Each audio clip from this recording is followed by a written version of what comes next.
yazini Divakan dinata Mankana dritala dritayne blini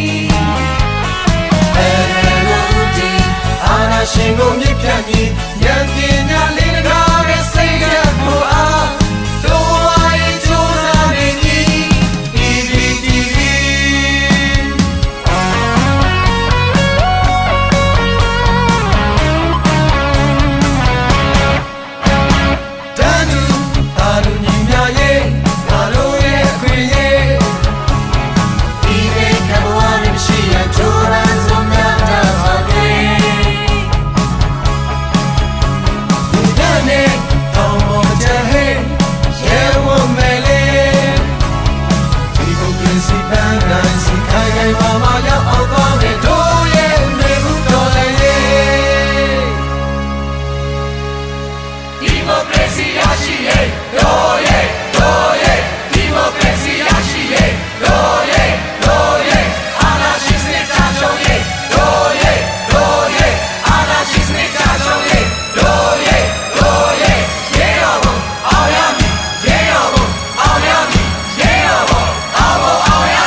PVTV ကနယ်တော်လိုင်းရေးဆိုင်ရာအစီအစဉ်ကောင်းတွေကိုရည်စည်တင်ဆက်ပေးနေရှိပါတယ်။ PVTV ကထုတ်လွှင့်တင်ဆက်ပေးနေတဲ့အစီအစဉ်တွေကို PVTV ရဲ့တရားဝင် YouTube Channel ဖြစ်တဲ့ youtube.com/c/PVTV မြန်မာကို Subscribe လုပ်ကြည့်ရှုပေးကြရဖြင့်တော်လိုင်းကိုတစ်သက်တအားဖတ်မှုသိရှိပေးနိုင်ပြီဖြစ်ကြောင်းသတင်းအောင်ပါလိုက်ပါတယ်ရှင်။စိတ်ရက်ကလေးတွေနဲ့တော်လိုင်းရေးကိုနိုင်တဲ့ဘက်ကထိတ်ဆက်အားဖြစ်လိုက်ကြအောင်ပါ။အရေးတော်ပုံအောင်ရမည်။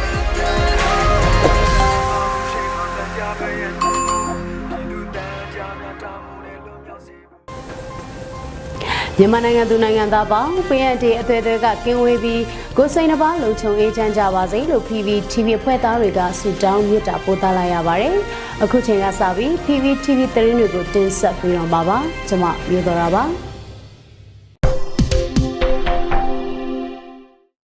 ပထမဆုံးတင်ဆက်ပေးမှာကတော့ပအိုတိုင်းရင်းသားတွေနဲ့အတူဆီယနာရှင်ကြာဆုံးရေးနဲ့အနာဂတ်ဖက်ဒရယ်ဒီမိုကရေစီနိုင်ငံတော်သစ်တည်ဆောက်ရေးမှာလက်တွဲပြီးဘုံပန်းတိုင်စီချီတက်ကြမယ်လို့ပြည်ထောင်စုလွှတ်တော်ကိုစားပြုကော်မတီကကြေညာချက်ထုတ်ပြန်လိုက်တဲ့သတင်းမှာဒီနေ့မှာကြားရောက်တဲ့83နှစ်မြောက်ပအိုအမျိုးသားနေဦးတီချက်တွေကနေတဆင့်ပအိုတိုင်းရင်းသားတွေနဲ့အတူတိုင်းရင်းသားပြည်သူအလုံးကအတူတကွလက်တွဲပြီးဆီယနာရှင်စနစ်ကြဆုံးရေးနဲ့အနာဂတ်ဖက်ဒရယ်ဒီမိုကရေစီနိုင်ငံတော်သစ်တည်ဆောက်ရေးအတွက်တူညီတဲ့ရည်ရွယ်ချက်တွေနဲ့ပုံပန်းတိုင်စီကိုစ조사ချီတက်ရှေ့ဆက်ကြဖို့အတွက်ပြည်ထောင်စုလွှတ်တော်ကိုစားပြုကော်မတီ CRPH ကသဝန်လွှာပေးပို့ခဲ့ပါတယ်။ ပြည်ထောင်စုလွှတ်တော်ကိုစားပြုကော်မတီ CRPH ကပေးပို့တဲ့တဝန်လွှာမှာတော့ဒီနေ့ကြားရောက်တဲ့ထူးခြားတဲ့သမိုင်းအစဉ်အလာကိုအကြောင်းပြုပြီးကျေးဇူးတရားကိုဖော်ညွှန်းရန်ကျင်းပတဲ့နေ့ထူးနေ့မြတ်ပအိုအမျိုးသားနေ့အခါသမယပါ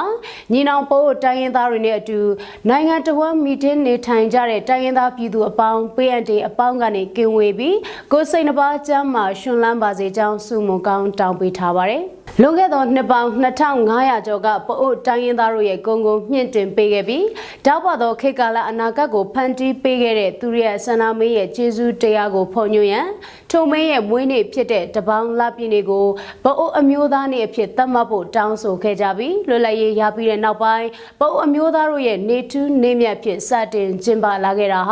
ယနေ့83နှစ်တိုင်ခဲ့ပြီဖြစ်တယ်လို့ဆိုပါတယ်ပအိုတိုင်းရင်းသားတွေကကိုပိုင်စာပေယဉ်ကျေးမှုရိုးရာဓလေ့တွေပိုင်ဆိုင်ထားပြီးဘာသာတရားကိုအထူးအလေးထားတဲ့လူမျိုးတွေဖြစ်ပါတယ်။ပအိုတိုင်းရင်းသားကောင်းဆောင်တွေကလွတ်လပ်ရေးကြိုးပမ်းမှုမှာစိတ်အားထက်သန်စွာပါဝင်ခဲ့ကြပြီးဘင်လွန်စာချုပ်လက်မှတ်ရေးထိုးရမှာပအိုအမျိုးသားကောင်းဆောင်တထုံစော်ဘွားကိုယ်စားလှယ်ဦးဖြူကပအိုတိုင်းရင်းသားတွေကိုစားပါဝင်ရေးထိုးခဲ့ပါတယ်။အကြမ်းဖက်ဆီယနာရှင်တစုကမတရားသဖြင့်လက်နက်အားကိုပြီးနိုင်ငံတော်ရဲ့အာဏာကိုသိမ်းယူခဲ့ပြီးဒိုင်းရန်သားပြည်သူတို့ကိုရည်ရွယ်ချက်ရှိရှိဖမ်းဆီးတပ်ဖြတ်လာခဲ့တာမှာတစ်နှစ်ကျော်ကာလသို့ရောက်ရှိလာခဲ့ပြီးနိုင်ငံတော်ဝန်မှဆိုးဝါးသောအခြေအနေများတွေ့ကြုံခံစားနေကြရပါတယ်။ဆီယနာသိမ်းမှုကိုစန့်ကျင်တွန်းလှန်ရေးမှာကြာရတာဝန်တွေထမ်းဆောင်ရင်းတက်ကြွစွာပါဝင်အားဖြည့်ရှိခဲ့တဲ့ပအိုတိုင်းရင်းသားတရက်လုံးရဲ့အခမ်းကဏ္ဍကိုလေးစားဂုဏ်ယူစွာတန်ဖိုးထားပါကြောင်းဖော်ပြထားပါတယ်။နှစ်ပေါင်းများစွာကြောင့်တိုင်းပြည်ကိုလက်နက်အားကိုးနဲ့အုပ်ချုပ်ခဲ့တဲ့ဆီယနာရှင်တွေကြောင့်တိုင်းပြည်ကအဖက်ဖက်ကယိုယွင်းပျက်စီးခဲ့ရပြီးတိုင်းရင်းသားပြည်သူတို့ကလည်းစီးပွားရေးလူမှုရေးကျန်းမာရေးစတာတွေဆင်းရဲကြီးစွာခံစားခဲ့ရပါတယ်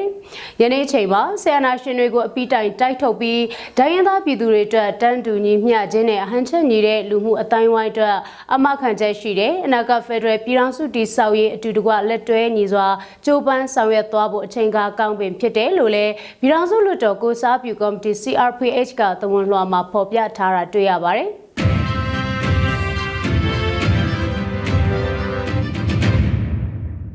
ဆက်လက်တင်ဆက်ပေးမှာကတော့စမန်သောဖက်ဒရယ်ဒီမိုကရေစီပြည်ထောင်စုတည်ဆောက်ရေးအတွက်ပအိုအမျိုးသမီးအမျိုးသားတွေပါဝင်ဆင်နွှဲခဲ့ကြတဲ့လွတ်မြောက်ရေးကြိုးပမ်းအားထုတ်မှုလင်းမြန်စွာပြီးမြောက်အောင်မြင်စေဖို့အမျိုးသားညွှန်ရေးအစိုးရကစုမုံကောင်းတောင်းတဲ့သဝန်လွှာပေးပို့လိုက်တဲ့သတင်းမှာဒီနေ့ကြာရောက်တဲ့မူနီခိုပအိုအမျိုးသားတို့ရဲ့83နှစ်မြောက်ကစပြီးဆီယနာရှင်ချုပ်ရင်းရေးပအိုအမျိုးသားလွတ်မြောက်ရေးစစ်မှန်သောဖက်ဒရယ်ဒီမိုကရေစီပြည်ထောင်စုတည်ဆောက်ရေးအတွက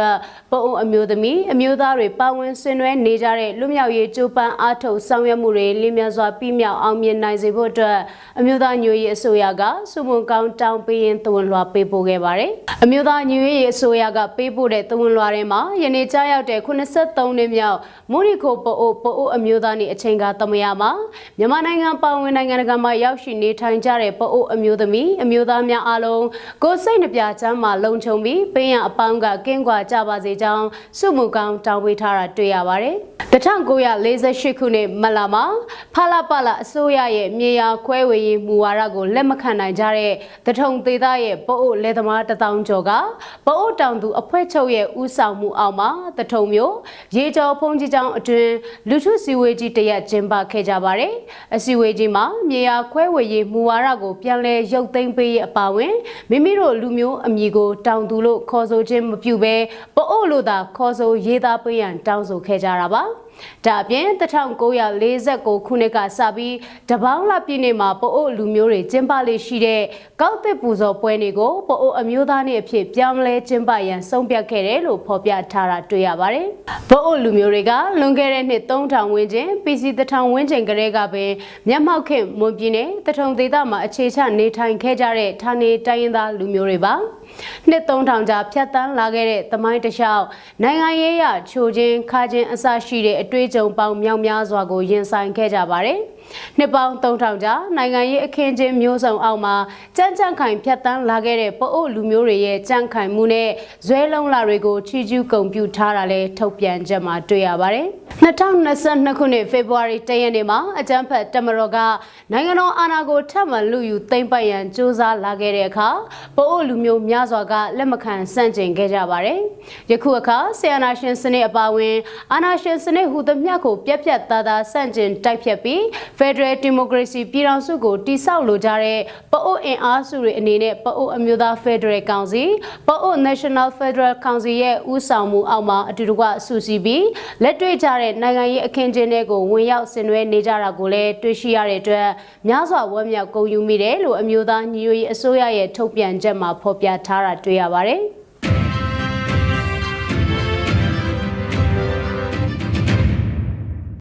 အခုတင်ဆက်ပေးမှာကတော့ထောက်ပို့တာဝန်ထမ်းဆောင်ဖို့ထောက်ပို့တပ်ပွဲကိုကာကွယ်ရေးဝန်ကြီးဌာနကဖွဲ့စည်းဖို့လှုံ့ဆော်နေပြီးတော့ဝင်ရောက်လူသူတွေအနေနဲ့ဆက်သွယ်စရင်ပေးနိုင်တယ်ဆိုတဲ့သတင်းမှာရှေ့တန်းစစ်မျက်နှာပြင်မှာရဲဝန်းစွာတိုက်ပွဲဝင်နေကြတဲ့တော်လှန်ရေးရဲဘော်တွေကိုထောက်ပို့လှုံ့ဆော်ပေးနိုင်ဖို့အတွက်ထောက်ပို့တပ်ပွဲကိုဖွဲ့စည်းလိုက်ပြီးတော့ဝင်ရောက်လူသူတွေအနေနဲ့အမျိုးသားညီညွတ်ရေးအစိုးရကာကွယ်ရေးဝန်ကြီးဌာနကိုဆက်သွယ်နိုင်တယ်လို့သတင်းထုတ်ပြန်ထားပါတယ်။ထောက်ပို့တပ်သားလှုပ်ဆောင်လိုသူတွေအနေနဲ့ကာကွယ်ရေးဝန်ကြီးဌာနရဲ့တရားဝင် Facebook page တွေကိုဝင်ရောက်လေ့လာကြည့်ရှုနိုင်သလို m.me/prf4ptf ကိုဝင်ရောက်ပြီးတော့လည်းချိတ်ဆက်နိုင်တယ်လို့ဖော်ပြထားပါတယ်။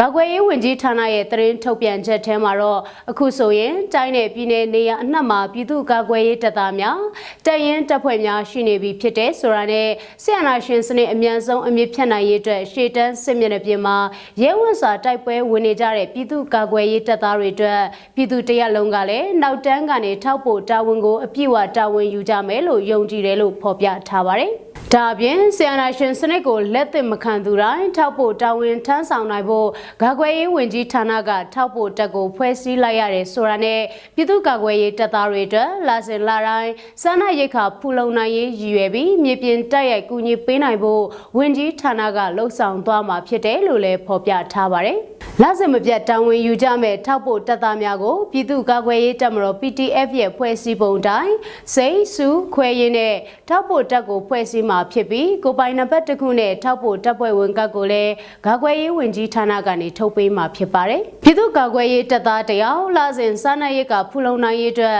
အမေရိကန်ဒေါ်လာ20လိုအပ်မှာဖြစ်ပြီးမိမိတို့တက်နိုင်တဲ့တပ်သားအရေအတွက်ကိုတဦးချင်းဖြစ်စေအဖွဲ့အစည်းနဲ့ဖြစ်စေထောက်ပို့မှုများလှုံ့ဆော်နိုင်မှာဖြစ်ပါတယ်။တနိုင်ငံလုံး PTF တကမ္ဘာလုံးထောက်ပို့တပ်သားတွေဖြစ်လာပြီးဆီယနာရှင်စနစ်အများဆုံးအမြင့်ဖြတ်နိုင်ဖို့အတူတူစ조사ဖို့အတွက်လည်းကာကွယ်ရေးဝန်ကြီးဌာနကတိုက်တွန်းနှိုးဆော်ထားတာတွေ့ရပါတယ်။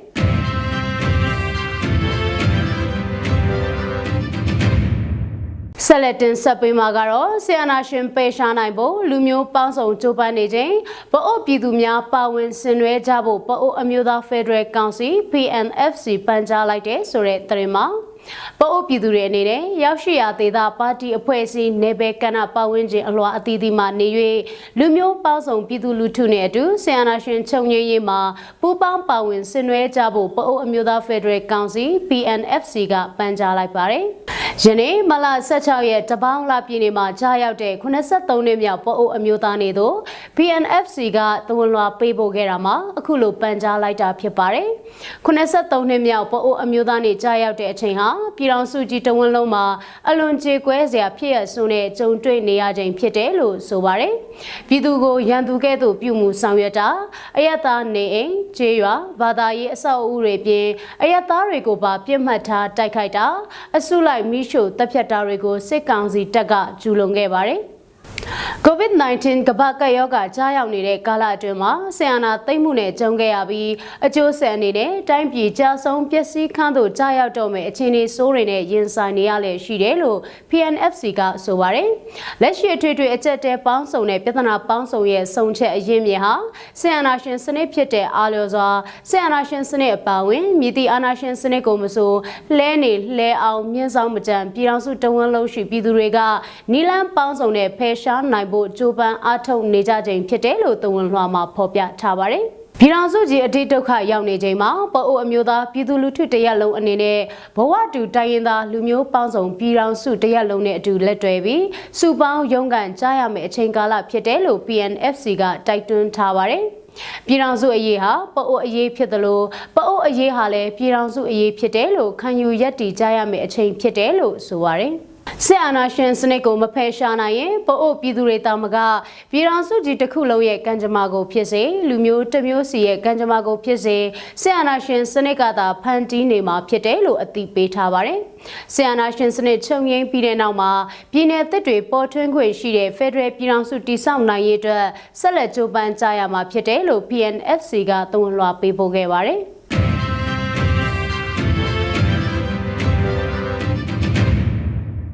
Salatin Sapi Magaro, Pianson the main Yangon Tabago, Suban Lotabota, Yeboe, Puega, a child of the bay in Asurigo, Pico like this, or Trima.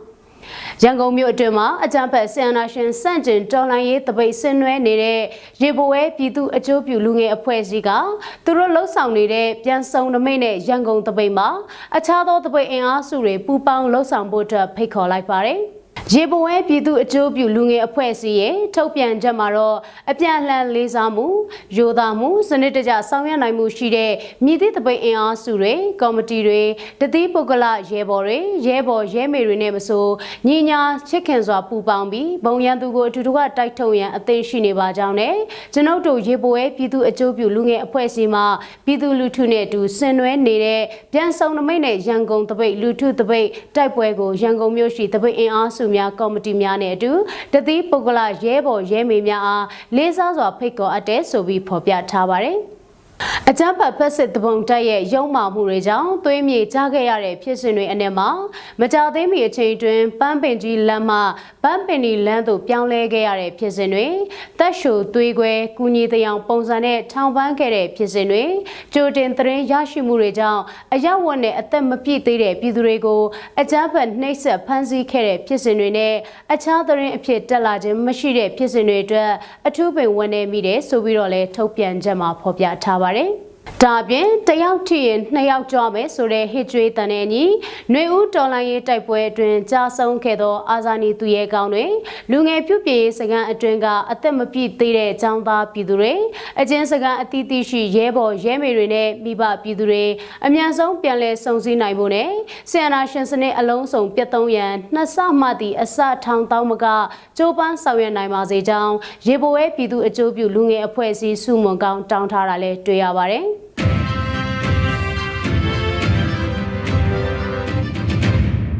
Akuna song ni Yamanangan Tawanga, Lumio Pansong, Bata Pansong, Pawane, Siana Shemipia Chemoye, Lutu Sanabia Poetrenwego, Susi, Tensapi Mapipare. Madalibio ye, Dolane, Lunge Regale, Tini Manema, Sianashin, Sanjay, Sanabia, Loshamu, the Coop, Buloke Javare, Sanabia, Loshamu, Buloke Jare, Lunge Rega, Jubema, Reflection of Revolution, Sore Sadare, Chase Swebi, Sianashin, Sanjamu, Loshamu, Buloke Javare. Yamabe Mune, Yamabe Shetane, Salenji, Yauchanga, Bidure, Supang Tare, Yabang Song, the Begale, Sianashin, Sanjay, Sanapia Puego, Japang Tonya, Kunesete, Apine, Dinema, Pulo Kejavare, Sanapia Bidurega, Freedom is not free, Lumyauchin, the Alagamaya Sore, Sadare, Kain Swebi, Sianashin, Sanjay, Apine, Chita, Sanapia Gejavare. Yangon Lunge Regale, Pansy Miare, Jarega, Nibiro, Dinemanema, Sianashin, Sanjay, Sanabia, Tobago, Pulo Kejavare, Sanabia Lunge Rega, Pine Damakan, Tunlai, Atensore, Sadare, Kain Sound Piro, Sianashin, Sanjay, Sanabia, Loshamure, Pulo Kejaraba, Sanabia Puego, Bama Lunge, Koyaka, Usang Piro, Pulo Kejarale, Pipare.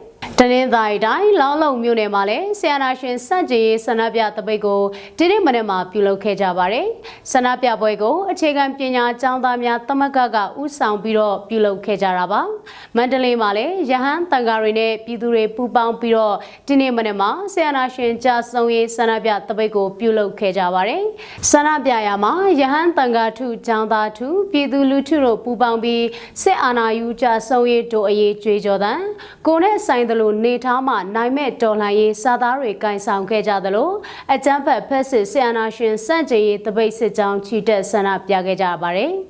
Tagaro, Mala, Satayane, Sianashin, Mipia, Chemoye, Lutu Sanabia Poetrenwego, Susi, Tensa Pegera, Pipare, Jesu Temaration.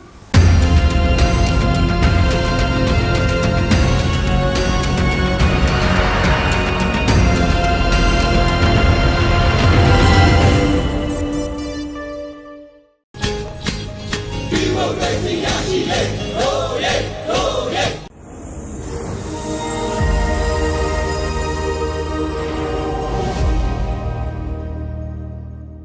ดัมโมโจมี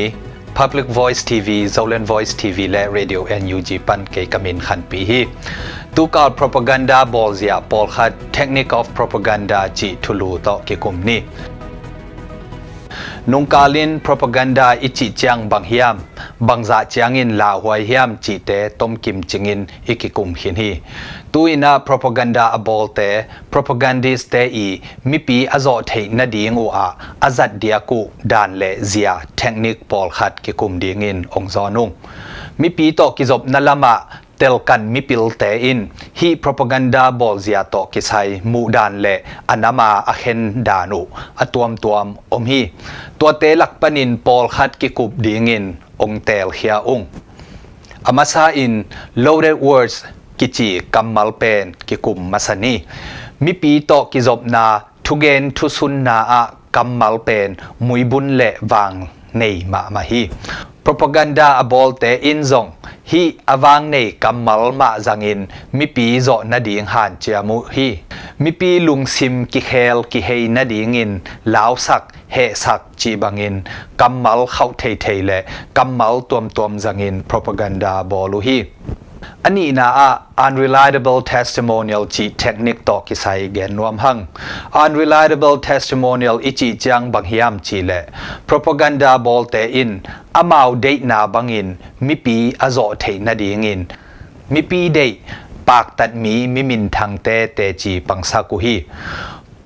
ทูปอลขดาฮีมิมินทางเตอินอเกนูทูเตตอกิไซอินตักปีสินขายตักปีหินขลโลอุฮีมีปอลขัดินฮิบังมิมินทางเตทุเกนเตจิปันนาเตเป็น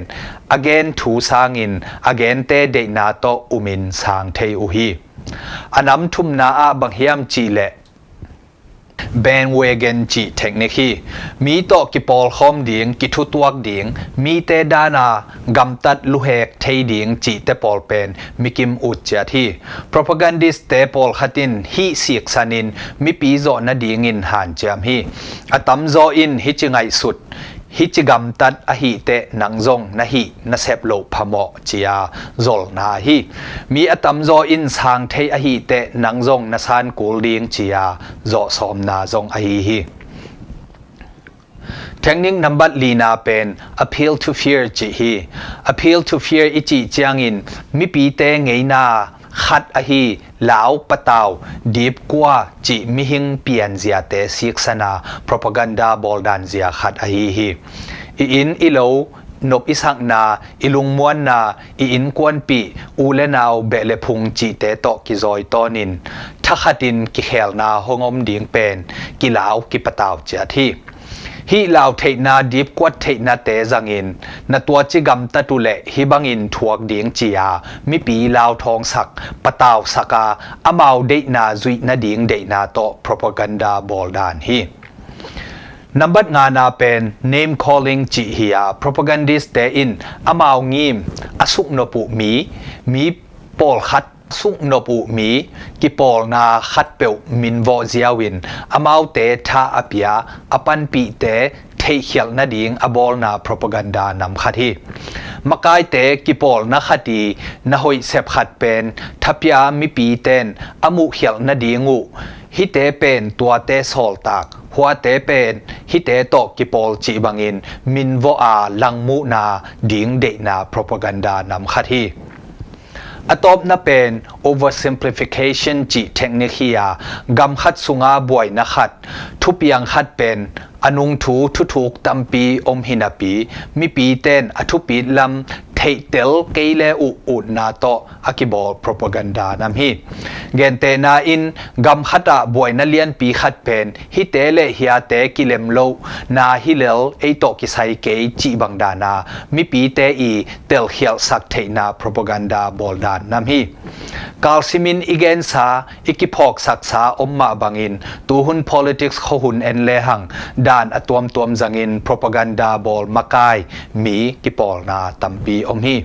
ฮิบังเตอิมุซิมิน propaganda ฮีจียาเอจิเจียงโตเบกฮิโลวินองฮีดานุลัมปีโตอ propaganda องบอลดานุอฮิเวโมจีเจียงเตลซินเซนินเอเลเอทุซาวเลงเต ทุกิพวกตอมเตปันินกิเกมจัดนี้ลุงดำ Zoland Voice TV ปันเกกามินขันปีฮีไมเคิล Wednesday นี้เตกิมุกเกียงนี้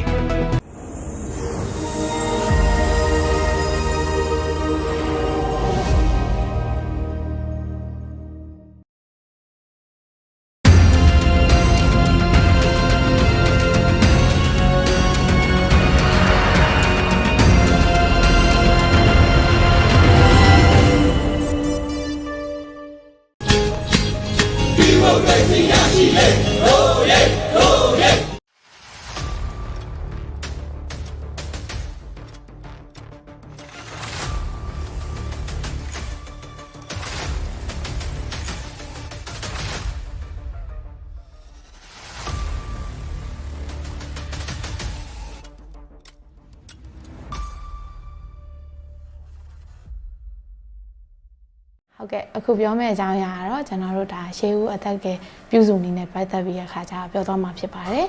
အဲ့တော့အခုချိန်မှာကိုယ့်ချိန်မှာဒဏ်ရာရလို့လဲသွားတဲ့လူတွေပဲဖြစ်ဖြစ်ရုပ်တရက်ကြီးလဲကျသွားတဲ့လူတွေဖြစ်ဖြစ်ကျွန်တော်တို့အနေနဲ့ဘေးနားမှာရှိတဲ့လူတယောက်ကပဲအရင်ဆုံးကုပေးလို့ရနိုင်မှာဖြစ်ပါတယ်ဟုတ်ကဲ့အရင်ဆုံးကတော့ကျွန်တော်တို့ကပေါ့နော်ဒီအနေရရှိမရှိဆိုတာအရင်ဆုံးကြည့်ဖို့လိုပါတယ်အဲ့တော့ဒီလူတယောက်ကလဲသွားတယ်အခုဆိုရင်ကျွန်တော်တို့ကတနက်ဖြစ်ခံရလို့ဒီလူတယောက်လဲသွားတယ်အဲ့ဒါဆိုရင်ကိုကပြေးဝင်ကောက်လိုက်ရင်ကိုကပါဒုတိယလူနာတယောက်ဖြစ်သွားပါလိမ့်မယ်အဲ့တော့လူနာတယောက်ကနေ2ယောက်မဖြစ်စေဖို့အရေးမှာပထမဆုံးကျွန်တော်တို့ဒီအနေရကင်းသွားတဲ့နေရာကိုလဲရွှေ့ဖို့လိုပါတယ်ဒါကပထမဆုံးအရေးကြီးဆုံးတစ်ချက်ပေါ့နော်ဒါအနေရနဲ့ပတ်သက်ပြီးရခါကြနောက်တစ်ခုကကြတော့ဒီလူနာကိုယ့်ရှိမှာရောက်လာပြီဆိုတဲ့အချိန်ဒီလူရဲ့တုံ့ပြန်မှုသူ့ရဲ့တုံ့ပြန်မှုဒီဘယ်လောက်ထိတုံ့ပြန်မှုရှိလဲဆိုတာကိုသိဖို့လိုပါတယ်အဲ့အတွက်ကြောင့်အရင်ဆုံးတုံ့ပြန်မှုအနေနဲ့ကတော့ကျွန်တော်တို့ကပထမဆုံးကတော့ခေါ်ကြည့်မယ်ပေါ့နော်ခေါ်ကြည့်လိုက်လို့သူကစပြီးတော့စကားပြောနေရကိုယ့်ကိုပြောနေရဆိုတော့ဒါဒီသူ့ရဲ့တုံ့ပြန်မှုဒီကောင်းပါတယ်ကိုယ့်ကိုတုံ့ပြန်မှုမရှိဘူးဆိုကိုဒီပထမဆုံးနာမည်ခေါ်ကြည့်လို့ရတယ်လှုပ်နှိုးကြည့်မယ်။ကိုင်ပြီးလှုပ်နှိုးကြည့်တာနာအောင်ဖိကြည့်တာဒါမျိုးတွေနဲ့တုံ့ပြန်မှုရှိမရှိကိုလည်းကြည့်လို့ရပါတယ်။အဲ့ဒါပြီးသွားရင်တော့နောက်ဆုံးတစ်ချက်ဒီဟာတွေနဲ့မှတုံ့ပြန်မှုမရှိဘူးဆိုရင်ကျွန်တော်ဘာလို့သူဒီတုံ့ပြန်မှုမရှိတော့ဘူးဆိုရင်တော့ကျွန်တော်တို့ဒီတတိယချက်အရေးကြီးဆုံးကတော့အကူအညီတောင်းရပါမယ်။ဒီအရေးပေါ်အတက်ကပြုစုနေလောက်တဲ့အချိန်မှာတယောက်တည်းလုပ်လို့မရပါဘူး။ဘေးနားမှာအကူအညီလိုပါတယ်။အကူအညီတောင်းနေဆိုတဲ့နေရာမှာကျွန်တော်တို့ကဘေးနားမှာကိုယ့်ကိုလာကူပေးမဲ့လူလည်းရှိဖို့လိုတယ်လို့အဓိကကတော့ambulance ပေါ့နော်လူနာတင်ကားခေါ်ဖို့အတွက်လိုပါတယ်ပထမဆုံးသူ့ကိုအသက်ရှူနှုံးနဲ့နှလုံးခုန်နှုံးတွေကိုကြည့်ပေးရပါမယ်အဲ့တော့ဒါအစောဒီအသက်ရှူနှုံးစမ်းကြည့်လိုက်အသက်ရှူနှုံးကိုကြည့်လိုက်တယ်အသက်ရှူနှုံးကလုံးဝမတက်မရှူတော့ဘူးနှလုံးခုန်နှုံးစမ်းကြည့်လိုက်တဲ့အချိန်မှာလည်းလုံးဝနှလုံးခုန်နှုံးကမရှိတော့ဘူးဆိုရင်တော့ကျွန်တော်တို့အတွက်အရေးကြီးဆုံးရင်ဘတ်ဖိတာပေါ့နော်ရင်ဘတ်ဖိပြီးတော့နှလုံးကိုနှိုးတာဒီစရပါမယ်အဲ့အတွက်ကြောင့်ပထမဆုံးကတော့ကျွန်တော်တို့ဘယ်နေရာမှာဖိမလဲပေါ့နော်ဘယ်နေရာမှာဖိမလဲဆိုတဲ့နေရာမှာကျွန်တော်တို့ကအရင်ဆုံးကတော့ဒီရင်ညွန်ရိုးကြီးပေါ့နော်ဒီရင်ညွန်ရိုးမှာကျွန်တော်တို့အရှိုက်လို့ခေါ်တဲ့နေရာရှိရဲဒီအရှိုက်ရဲ့အပေါ်လက်နှလုံးအကွာဒါမှမဟုတ်ရင်ညွန်ရိုးရဲ့အောက်ပိုင်း3ပုံ1ပုံနေရာမှာလက်ကိုဒီရှက်ရထားပြီးတဲ့ခါကျတော့ဖိပါမယ်အဲ့တော့ဒါကဘယ်နေရာမှာဖိမလဲလို့ပြောတာနောက်ပြီးရင်ဘယ်လောက်ထိဖိမလဲဆိုတာတော့ကျွန်တော်တို့ခန္ဓာကိုယ်လဲထားတဲ့ခန္ဓာကိုယ်အတိုင်းအတာရဲ့3ပုံ1ပုံလောက်နေပါနှိမ့်သွားအောင်ဒါမှမဟုတ်ဘူးဆိုရင်လည်း2လက်မှတက်လက်မခွဲနေပါလားအောက်ကိုနှိမ့်သွားအောင်လို့ကျွန်တော်တို့ဖိရပါမယ်ဇက်တိုက်ဖိရမှာလားဘယ်လောက်ချိန်နှုံးနဲ့ဖိရမှာလဲဆိုတော့ကျွန်တော်တို့ကပုံမှန်10မိနစ်မှာ120နှုံးလောက်100နဲ့120နှုံးလောက်နဲ့ထိရအောင်လို့ဖိရပါမယ်ဒါကတော့ဒါကျွန်တော်တို့ကနှလုံးကိုနှိုးတဲ့ပုံစံနဲ့ဖိရနေပါအဲ့တော့အဓိကကကျွန်တော်တို့ဒီနှလုံးကိုဇက်တိုက်နှိုးချင်တာဖြစ်တဲ့အတွက်ကြောင့်ဂျားထဲမှာအနည်းဆုံးကျွန်တော်တို့နားတာမျိုးဖြစ်အောင်မျိုးလုပ်ရပါမယ်ကိုဒီအကြာကြီးမဖိနိုင်ပါဘူးလူတယောက်ဒီအနည်းဆုံး2မိနစ်လောက်ထိပဲဖိနိုင်ပါတယ်အဲ့တော့2မိနစ်ကျော်သွားတဲ့အချိန်မှာဆိုရင်အချင်းချင်းလဲဖို့အတွက်ဘေးနားမှာအစောကကိုအကူညီတောင်းထားတဲ့လူတွေရှိမယ်အဲ့တော့သူတို့တွေကကူပြီးတော့လဲပေးပါမယ်ပေါ့နော်ဒါကဒီနောက်ပြီးရင်ကျွန်တော်တို့ဖိတဲ့နေရာမှာဇက်တိုက်ကြီးပဲဖိထားလို့မရပါဖိပြီးရင်ပြန်ကြွားဖို့အတွက်လည်းအချိန်ပေးရပါမယ်အဲ့တော့ကျွန်တော်တို့ဒီရင်ဘတ်ဖိတာကကျွန်တော်တို့120နှုန်းနဲ့လုပ်နေတဲ့အချိန်မှာပဲဘာလုပ်ရမလဲဆိုကျွန်တော်တို့30အချိုးနှစ်ဆိုတာရှိပါတယ်30အချိုးနှစ်ဆိုတာကတော့ရင်ဘတ်ကိုအခါ30ဖိပြီးရင်ဒါသူ့ရဲ့အသက်ရှူတာကိုပါကိုပွဲဖို့အတွက်2ချက်လေးမှုတ်တာမျိုးဒါအသက်ရှူလမ်းကြောင်းအတွက်ကူပေးတာမျိုးတွေလုပ်ပေးရပါမယ်အဲ့တော့ဒါကျွန်တော်ပြောသွားတာဆိုရင်စုစုပေါင်း4ချက်ရှိပါပြီအနေရရှိတာကိုအရင်ဆုံးအနေရကင်းရှင်းအောင်နေရမယ်နောက်လူနာရဲ့တုံ့ပြန်မှုကြည့်ရမယ်ဘ ပြီးရင်အကူအညီတောင်းတာတွေလုပ်ရမယ်နောက်ပြီးရင်တော့ရင်ဘတ်ဖိရမယ်ပေါ့နော်ဒါတွေလုပ်ပြီးရဲ့အချိန်မှာပဲကျွန်တော်တို့နောက်ထပ်2ခုကျန်တာကတော့ပထမအသက်ရှူလမ်းကြောင်းကိုဖွင့်ပေးရမယ်ဒါသူဒီသတိလစ်သွားတာဖြစ်တဲ့အတွက်ကြောင့်သူ့ရဲ့တုံ့ပြန်မှုမရှိတာဖြစ်တဲ့အတွက်ကြောင့်ရှာခောက်ပြီးအသက်ရှူလမ်းကြောင်းပိတ်သွားတာမျိုးဖြစ်တတ်တယ်အဲ့အတွက်ကြောင့်အသက်ရှူလမ်းကြောင်းဖွင့်ပေးရတာမျိုးကဒါနောက်နံပါတ်5ချက်ပေါ့နော်နောက်ဆုံးနံပါတ်6ချက်ကတော့အစောကပြောသလိုရင်ဘတ်ဖိရနဲ့အတူတူကျွန်တော်တို့ကကူပေးတာပေါ့နော်သူရဲ့ဒီအသက်ရှူတာကိုဘေးကနေကူပေးပေးရမှာရှိပါတယ်ဟုတ်ကဲ့ဒါတော့ဆိုရင်တော့အရေးပေါ်တိုက်ကန်နေနဲ့ပတ်သက်ပြီးတော့တည်တည်တစ်ထောက်လေးတည်သွားမယ်လို့ညွှန်နေပါတယ်ရှင်အရေးရောအောင်ရပြီ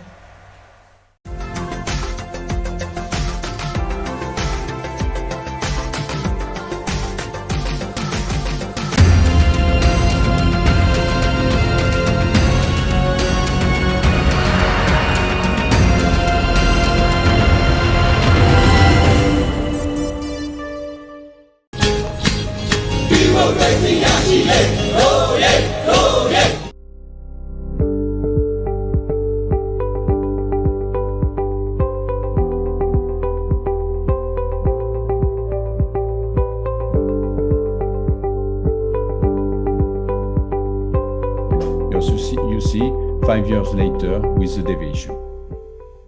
So now concerning the treatment of the injury of the growth plate. So as I tell you, Salter type 1 and 2 are benign conditions. So in that case, of course, you need to reduce if the displacement is important, but you can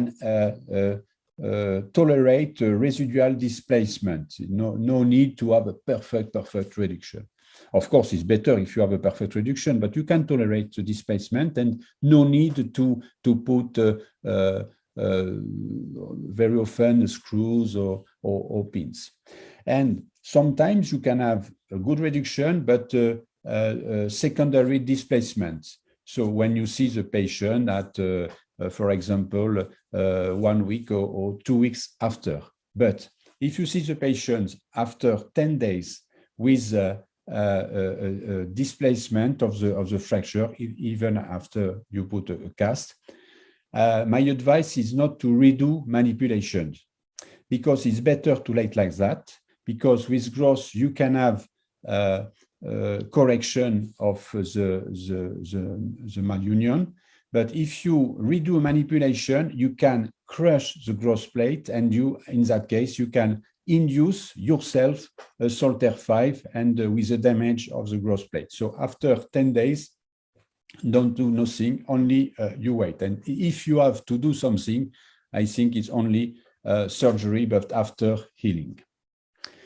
But for concerning Salter type 3 and 4, in that case, as I told you, you need a perfect reduction, and very often you need to apply surgery. And Salter 5, of course, you cannot diagnose at the beginning when you see the children in emergency. So because it can occur, you have to observe and to see the patient at least 6 months or 1 year after the injury and after healing. Now, here you can see this is the Salter type 2 of the radius with the posterior tilt. And in that case, what to do? Only to apply a cast, and that's okay and survey. But we apply a cast, and the cast is not very well done. So when you treat with a cast, you have to very well done the cast to avoid the secondary displacement. In that case, the plaster is not very well done. So there is a secondary displacement. After 2 weeks, we saw that. So what to do? As I told you, nothing, because if you try to redo a reduction, you can crush the growth plate. So this child is young, so you let like that, and after he will heal very well, and with growth, you will have a remodeling, perfect remodeling. So After cast removal, it was like that. So we explain to the parents that it's a benign condition. They don't have to be afraid. You wait, and after that, it's okay. So when you do a plaster, when there is a displacement, you can reduce the displacement, and you put the joint in the opposite way of the displacement to keep a good reduction. For example, in that case, it was a posterior displacement of a distal radius. And so we reduce and apply gas with the wrist in the flexion. Concerning type 3 and 4, as I told you, you need to prevent the gross problem. So you have to reduce very well the fracture. So in that case, it's a mild displacement. But if you let like that, you see, is a Salter 4. If you let like that, you will have a bone bridge here, and you will have a gross disturbance. So you need to do surgery if you can. That case, we screw the distal part and the metaphysis also like that. Of course, you will have, even if you screw with a perfect reduction, you will have a bone bridge, but very small, and too small to have a gross disturbance. And you notice that when you pins the fracture or when you screw the fracture here, you don't have with screw, you cannot cross the gross plate, because if you cross the gross plate with a screw, you induce gross plate injury and gross problem. So always let intact, when you screw, let's intact the gross plate. You can cross the gross plate only with small pins. That's only small pins are tolerated. You see, in that case, it's maybe, if you don't know, it's a mild displacement. You should say, so the ankle is with a good axis. We can tolerate that. You apply a plaster, but after that, of course, it's displayed. It's a Salter 3 injury, and you will have a bone bridge here. And you see, after that, there is a bone bridge, and with a deviation of the ankle. So in that case, you need to do surgery and to put a pin or a screw here with a perfect reduction. Now, concerning gross disturbance, what are the risk factors of gross disturbance after gross plate injury? They occur with a high energy comminuted fracture that provoke Salter 5 fracture, and also in Salter 3 and 4 if the treatment is not well done. And of course, it occurs not immediately, but after months, because it occurs after the growth. So the clinical aspect, you see, for example, if of that case, you see the clinical aspect after 12 months with deviation of the ankle. So you need to follow the child, and if this appears, you have to apply a treatment. So when you follow the child, you can see the Harris line. It's Harris line, that means the line of gross arrest. When you have a trauma of a bone with a fracture, so you have for a small time a gross arrest, and you can see this with this layer here. This the Harris line. That means that you had a trauma at that time, and after the gross stop, and after continue, and that means that you had at that time gross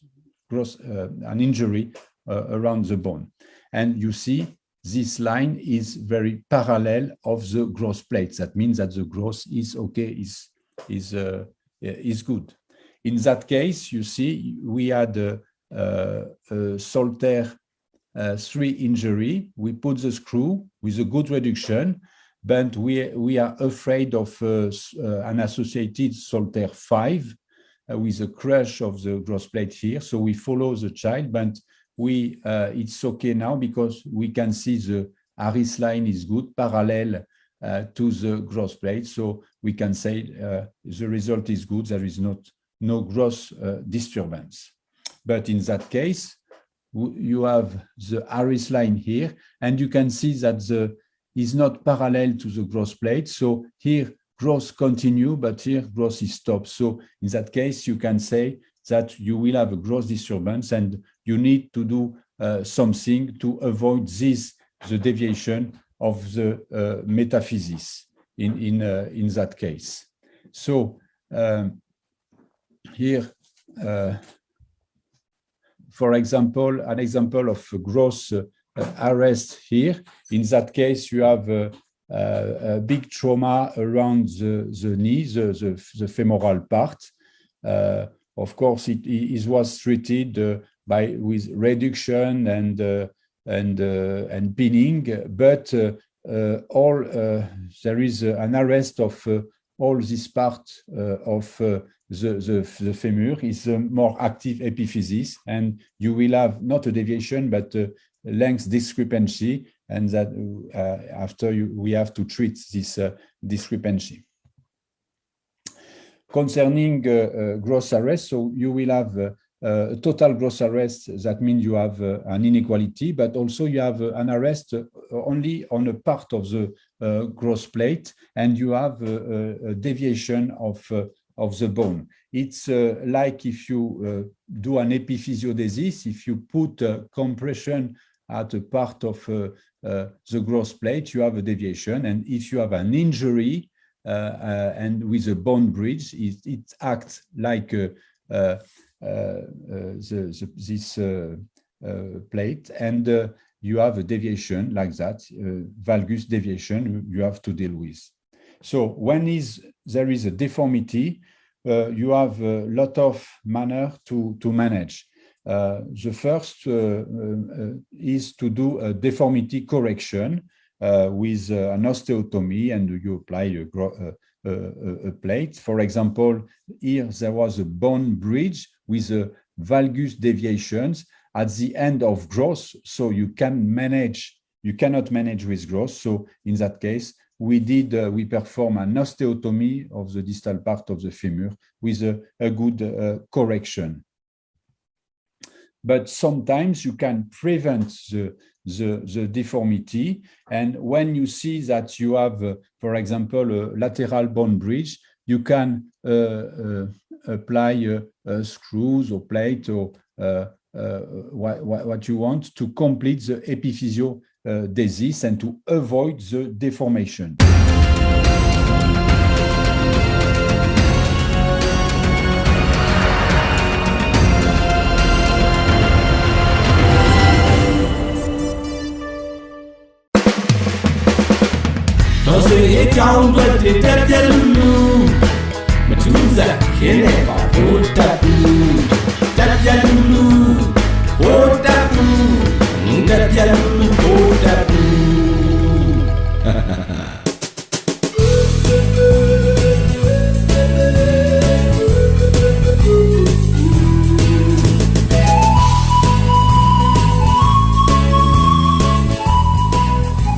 ခံရတဲ့ဘက်ကမနာရပဲနဲ့ထိုးသွားတဲ့ဓားတွေကဥအောင်နာပြနေတယ်လေဗိုလ်တပ်ဘူးချင်းစိုးတယောက်ပျောက်ချင်းမလားပျောက်ရာကနေမှရေတဲ့ဤတုံးရေဝဲကြရက်အထမှာရုတ်တရက်ပေါ်လာသလိုပဲပေါ်လာပြီးမှ NLD အစိုးရကိုအပြစ်ဖို့ပြငိုချင်းချပြနေတယ်လေဗိုလ်တပ်ဘူးချင်းစိုးအဖြစ်ကကုံရှုံးကျွေးတင်လင်သေးသားဆုံးလိုအင်မရချင်းစိုးဘောဝဆိုတဲ့စကားပုံကိုပြောင်းတုံလိုက်ခြင်းရဲ့ဗျာတပြက်လူတဲ့မကတော့ဘူးဘောဝပါပြက်ဝိညာဉ်ဓာတ်ပါချုပ်ငိမ့်စေရမယ်အဖြစ်ပြောင်းနေပြီ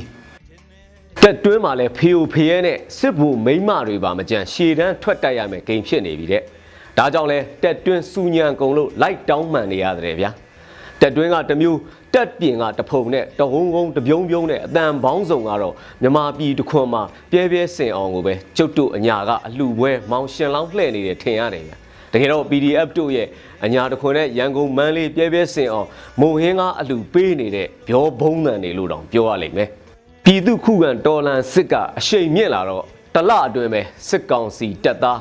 2100ခန်းကတည်သေးတယ်ဗျာဒီစကေးတိုင်းသာဆက်သွားနိုင်မယ်ဆိုလို့ရှိရင်မသာတုံးတာနဲ့တက်ပြေးနဲ့ပေါင်းလိုက်လို့ရှိရင်6လအတွင်းကိုပဲတက်ပြက်လူလူဘိုတက်ပူဘွားကိုရောက်ရတော့မယ်ဒါကိုဘိုတက်ပူကျင့်ဆိုးကတော့မဆိုင်တဲ့အပေါက်ဂလိုင်းနဲ့ခောက်တယ်လို့ပါပဲ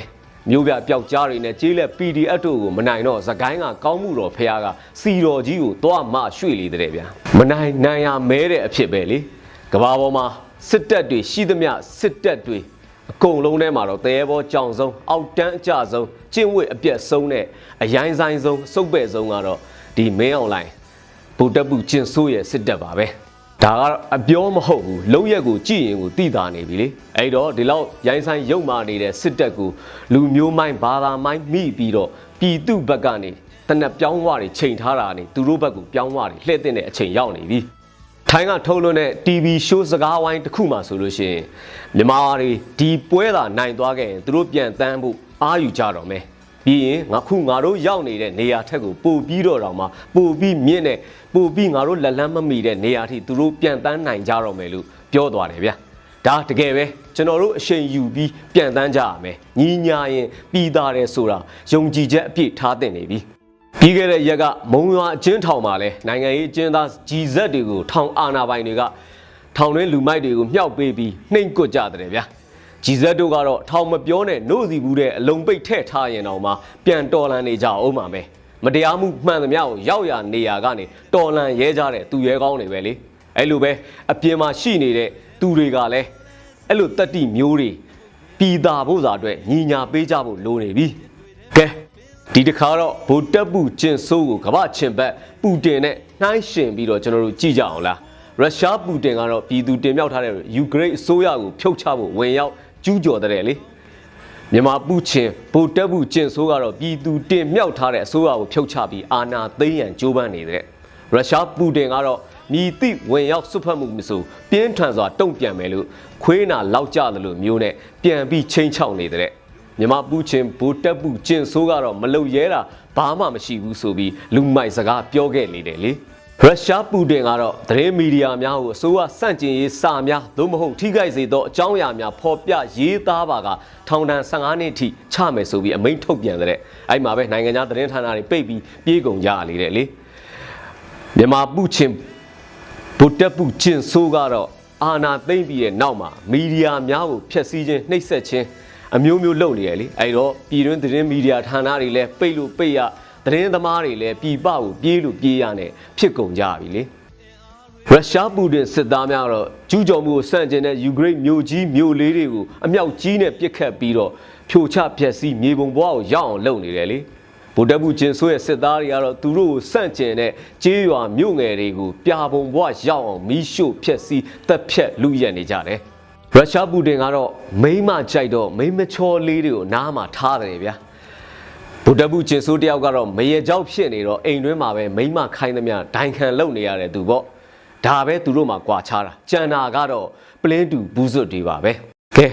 ကမ္ဘာအခင်းချင်းမြမအခင်းချင်းတွေကိုချိန်ထိုးကြည့်ကြရင်လည်းအမှန်တရားကိုတိုက်ပွဲဝင်ဖို့ကြင့်နေအောင်စုပ်ထားတဲ့လက်သီးစုပ်တွေလည်းမဖြည့်သေးပဲနဲ့အရေးတော်ကိုအောင်တဲ့အထိဆက်တက်လန်းကြပါအောင်ဆိုရဲ့အဲ့တော့အရေးတော်ကိုအောင်ကိုအောင်ရမယ်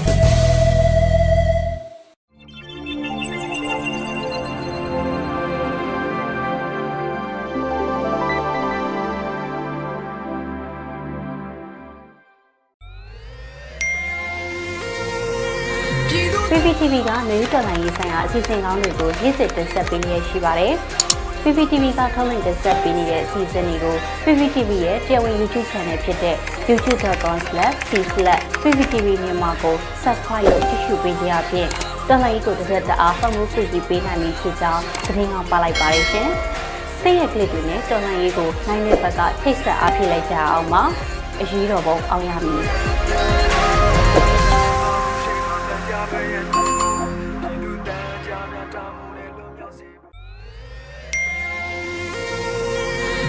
PVTV ကမျိုးတော်လိုင်းရေးဆိုင်ရာအစီအစဉ်ကောင်းတွေကိုရည်စည်တင်ဆက်ပေးနေရှိပါတယ်။ PVTV ကထုတ်လွှင့်တင်ဆက်ပေးနေတဲ့အစီအစဉ်တွေကို PVTV ရဲ့တရားဝင် YouTube Channel ဖြစ်တဲ့ youtube.com/PVTV မြန်မာကို Subscribe လုပ်ကြည့်ရှုပေးကြရဖြင့်တော်လိုင်းကိုတစ်သက်တအားဖုန်းမှုပြည်ပေးနိုင်ပြီဖြစ်ကြောင်းသတင်းကောင်းပါလိုက်ပါတယ်ရှင်။ စိတ်ရက်ကလေးတွေနဲ့တော်လှန်ရေးကိုနိုင်တဲ့ဘက်ကထိတ်ဆက်အားဖြစ်လိုက်ကြအောင်ပါအရေးတော်ပုံအောင်ရမည်